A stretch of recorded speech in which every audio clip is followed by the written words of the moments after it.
Dragon Prince: El origen de Kayum. Capítulo 25. Parte séptimo, el regreso. El sueño del portal. El sueño llegó 3 semanas después de la batalla. No fue el tipo de sueño que uno puede descartar al despertar con el argumento de que era solo un sueño.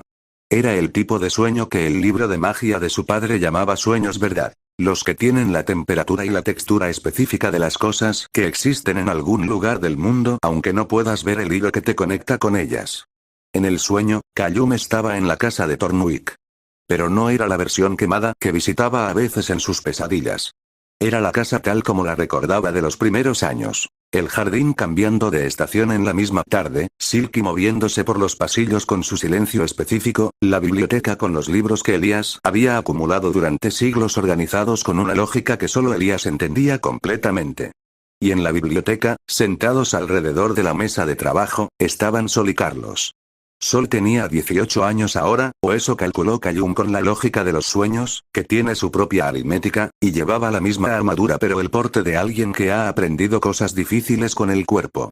Carlos tenía 17 y sostenía un libro con una concentración que Kayum reconocería en cualquier lugar del universo. Lo vieron.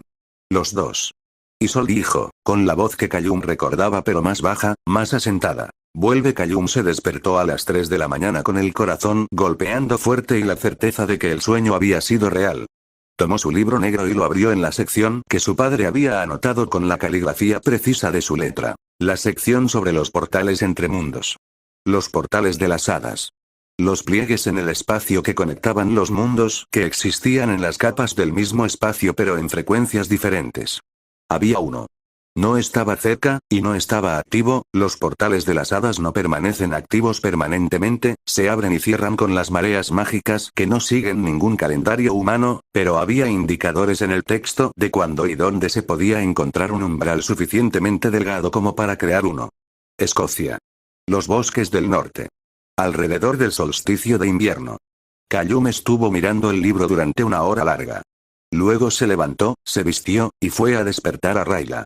Capítulo 26. La preparación. La conversación con Ezran duró más de lo que Kayum esperaba, lo cual en retrospectiva era predecible porque las conversaciones con Ezran sobre cosas que importaban siempre duraban más de lo que uno esperaba. No porque Ezran pusiera obstáculos, era rey, era un rey bueno, y entendía perfectamente que las obligaciones personales a veces requieren el mismo tipo de atención que las obligaciones políticas, sino porque Ezran tenía preguntas. Preguntas reales, del tipo que no se podían responder con los hechos disponibles, pero que era importante hacerse de todas formas. ¿Qué pasa si tu familia ya no está allí?, preguntó Ezran. Era la pregunta que Kayum había estado no haciéndose durante 2 semanas. Entonces lo sabré, dijo Kayum. Y podré procesarlo de verdad. En lugar de tenerlo como una posibilidad abierta que no terminó de mirar. Ezran lo miró durante un momento. Tenía 17 años y la sabiduría de alguien que ha tenido que crecer más rápido de lo que debería, que es la sabiduría que duele pero que también es la más real. De acuerdo, dijo. Pero vuelvo y me escribes. Aunque no puedas escribir exactamente desde el otro lado, encontraré la manera. Ezran asintió. Luego, con el movimiento de alguien que ha decidido que la dignidad real tiene sus límites, abrazó a Kayum. La preparación para el viaje incluyó un elemento que Lujane había sugerido cuando Kayum le explicó la situación: las ilusiones de camuflaje para las elfas del grupo. Rayla era elfa de sombra de luna.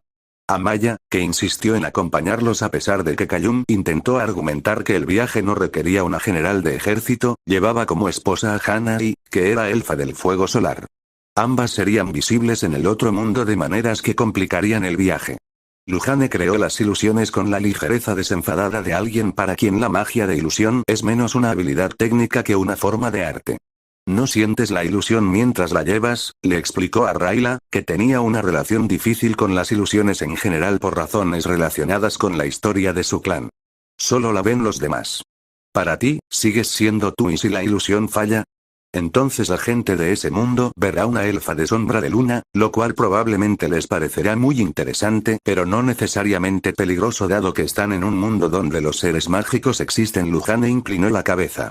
Aunque si es como el mundo que describes, podría complicarse. Funcionará bien, dijo Kayum. Lujane es la mejor. Lujane sonrió con la satisfacción de quien acepta los cumplidos con la dignidad que merecen.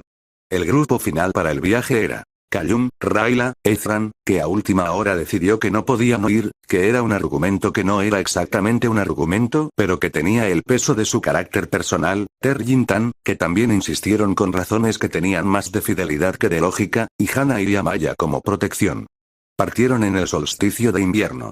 El bosque de Ebenere, el mismo bosque donde Sara y Iramian habían encontrado a un niño de 7 años con 2 libros enormes bajo el brazo, los dejó pasar con la amabilidad silenciosa de los lugares que llevan la memoria de sus visitantes. El portal estaba donde el libro había indicado. Y al otro lado, los bosques del norte de Escocia esperaban en la oscuridad del solsticio, con el frío específico de ese país y el cielo lleno de estrellas que Kayum no había visto desde la infancia. Capítulo 27. La casa de Tornwick. El camino desde el portal hasta la casa de Tornwick llevó media hora que Kayum hizo desde la memoria, con los pies recordando el terreno de maneras que la mente consciente no siempre puede articular, pero que el cuerpo guarda con precisión. El jardín era diferente. Lo cual era esperable, había pasado 12 años, pero que de todas formas le sorprendió en la forma específica en que sorprenden las cosas que uno ha imaginado como congeladas en el tiempo y que resulta que han seguido viviendo. Había más árboles. El manzano del rincón este que Kayum recordaba como joven y esperanzador era ahora un árbol maduro con ramas que llegaban hasta la ventana del segundo piso. La rosa trepadora de la fachada sur había conquistado más territorio. El camino de piedra, en lugar del diseño orgánico que había tenido en su infancia, tenía ahora la geometría práctica de alguien que lo había reposado con intenciones específicas. La casa tenía luz en las ventanas. Kayum se detuvo en el borde del jardín. Rayla se colocó junto a él sin decir nada, que era exactamente lo que la situación requería. Terjintan se quedaron un paso atrás. Ezran miraba el jardín con la expresión de alguien viendo el contexto de una historia que ha escuchado muchas veces pero nunca había podido visualizar. Kayum caminó hasta la puerta. La tocó con los nudillos 3 veces. Silencio. Pasos. El tipo de pasos de varios pares de pies diferentes. La puerta se abrió. El que abrió era pequeño, más pequeño de lo que Kayum esperaba para la edad que tendría cualquiera de los que recordaba de su infancia, con la piel del color del crepúsculo y el cabello blanco que caía libre alrededor de una cara donde constelaciones vivían marcadas como si alguien las hubiera trazado con cuidado. Tenía los ojos del azul profundo de las estrellas cercanas y una expresión de cautela gentil, como la de alguien que ha aprendido a ser cuidadoso sin haber aprendido a ser desconfiado. Era, con certeza, un elfo de las estrellas. Y era joven, 11 años, quizás 12, y miraba a Kayum con la concentración de alguien que no sabe exactamente quién está mirando pero que siente que importa. Hola, dijo el elfo de las estrellas, con una voz suave que hacía el sonido de las palabras como si estuvieran llegando desde muy lejos aunque estuviera a 1,5 metros de distancia. Hola, dijo Kayum. Soy Kayum. ¿Está Elías? Detrás del elfo de las estrellas, Kayum aprendería después, aunque todavía no sabía el nombre, había voces. Muchas voces para ser una sola casa, aunque Kayum debería haber anticipado eso dado que la casa de Elías siempre había tenido una capacidad para contener más personas de las que parecía posible desde el exterior. Un momento, dijo y desapareció hacia el interior. Las voces que salieron desde adentro eran jóvenes.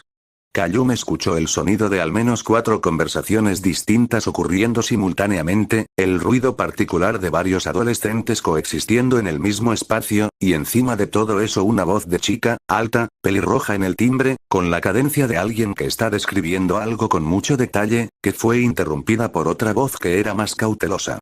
Luego más pasos. Más rápidos. La puerta se abrió más.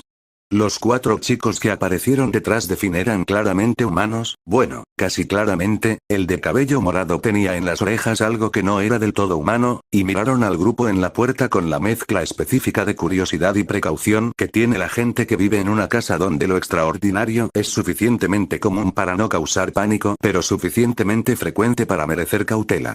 El de cabello rubio ceniza, Kayum reconoció los ojos, ese ámbar específico que brillaba de una manera que no era exactamente humana, lo miró con la expresión de alguien que no sabe por qué la situación le parece importante pero que el instinto le dice que lo es.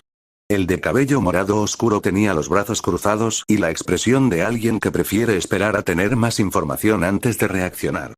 El del cabello caoba y las gafas redondas miraba con la misma atención metódica que Kayum reconocía como la de Carlos cuando se enfrentaba a algo nuevo. El del cabello marrón corto tenía los ojos color avellana con algo muy interesante dentro, algo que observaba. Y detrás de ellos, emergiendo del interior con la expresión de quien ha estado acostumbrado a que la puerta traiga sorpresas, pero que esta en particular era una que no había calculado, apareció uno más. Rubio, azul de ojos, físicamente imponente para su edad, con la energía de alguien que necesita mucho espacio y que la habitación de atrás claramente no le estaba dando suficiente. Kayum los miró a todos. ¿Cuántas personas viven aquí? Preguntó, porque era la pregunta más inmediata. Bastantes, dijo el de cabello morado, con el tono de alguien que ha decidido que esa es la respuesta más eficiente. ¿Eres Kayum? Kayum lo miró. Sí, dijo. La expresión del de cabello morado cambió por un instante a algo que no era exactamente sorpresa, pero que era su primo más cercano. Félix, dijo, presentándose. Y él es David, señaló al rubio. Y esos son Tobias y Cody Eric. Una pausa brevísima. ¿Y quiénes son todos esos? Señaló con un gesto al grupo detrás de Kayum. Kayum giró brevemente hacia el grupo. Larga historia, dijo. La mayoría de las historias en esta casa son largas, dijo Félix. Entra fin del capítulo.